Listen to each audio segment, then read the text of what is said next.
Fala, nação! Seja bem-vindos. Antes de mais nada, se inscreva no canal, deixa o like e compartilhe. Isso vale o mundo para nós. Aqui você vai ficar por dentro de tudo o que acontece no Timão: contratações, saída de jogadores e bastidores. Agora, sem mais delonga, vamos para as notícias. Fala pessoal, tudo bem com vocês? Chega mais, eu sou o Chico Garcia, inscreva-se no canal e vamos juntos, inscreva-se no canal. Você que não está inscrito ainda, por favor, estamos chegando em 940 mil inscritos. Caraca, moleque, é muita gente. Obrigado para todo mundo que está chegando. Para você que não se inscreveu ainda, por favor, você que já se inscreveu, meu muito obrigado.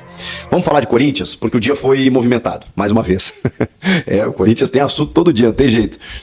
Começou às 9 da manhã com a apresentação de Fabinho Soldado, o primeiro, eu não sabia disso, né? Não me atentei para isso. Quando ele falou que eu percebi, o primeiro diretor executivo do Corinthians.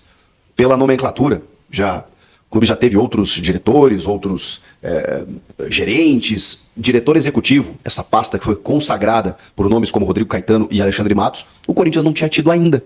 Então, Fabinho Soldado inaugura essa pasta, essa função.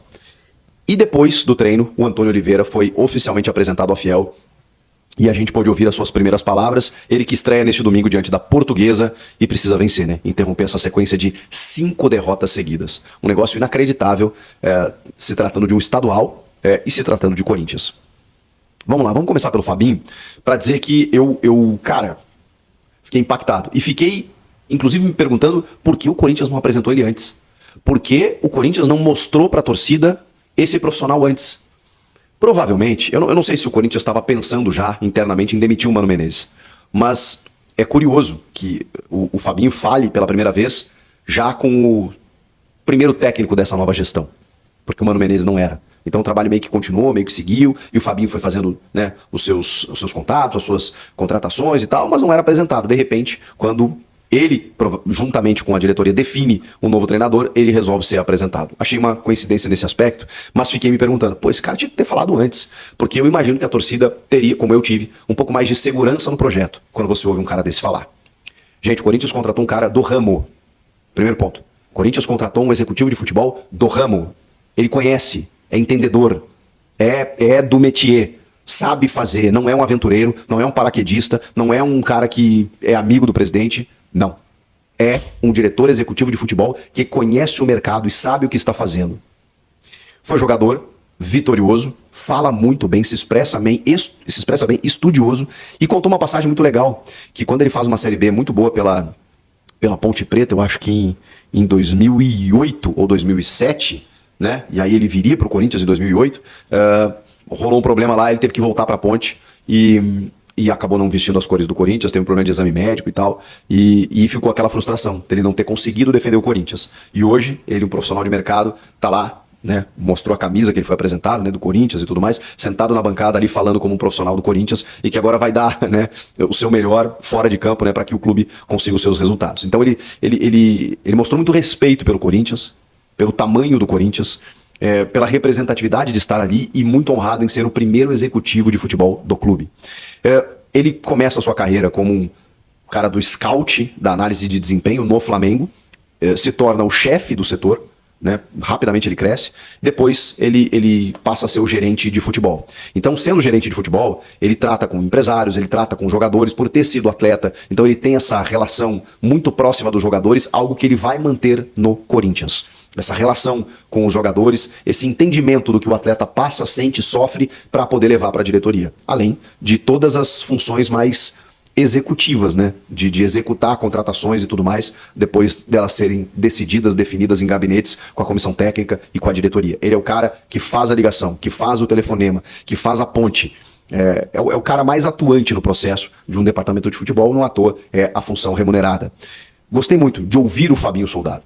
Percebi ali que ali tinha um cara que conhecia o mercado, conhecia a situação, sabe onde está entrando, aceitou o desafio e todos têm dito isso, né? De uma forma inegável, e olha que ele estava no Flamengo, mas entendeu, até porque ele subiu um degrau, né? Lá ele era gerente, ele vem para ser o executivo no Corinthians, então ele entendeu como uma grande oportunidade e, cara, muito seguro, fala bem, se expressa bem, gostei.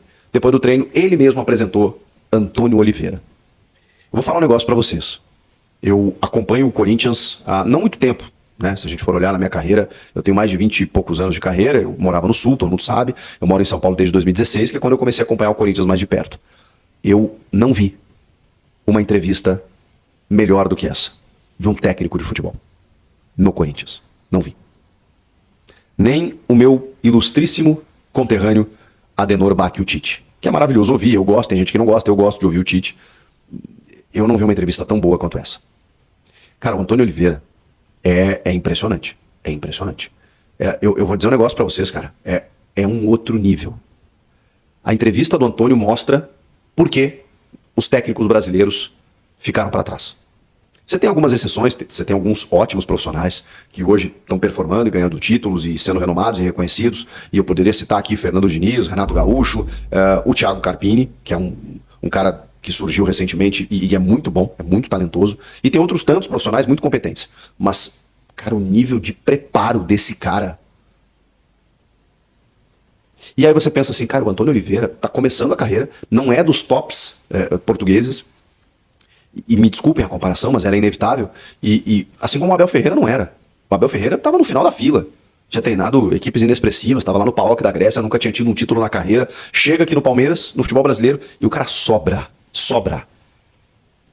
Ele simplesmente manda no futebol brasileiro há 3, 4 anos, porque eles são diferentes.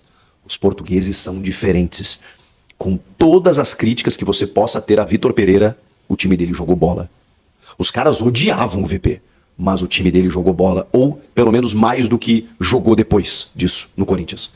Desde o Vitor Pereira, o time não consegue ser competitivo e resultado, né? Foi a melhor classificação na Libertadores depois de 2012, finalista de Copa do Brasil e 4º no Brasileiro. Olhem o que foi o 2023 pra gente entender o que o Vitor Pereira conseguiu. Com praticamente os mesmos jogadores. Jogadores que foram escorraçados do clube. O Vitor Pereira conseguiu. Isso é por quê? Por que ele conseguiu? A gente precisa se perguntar isso.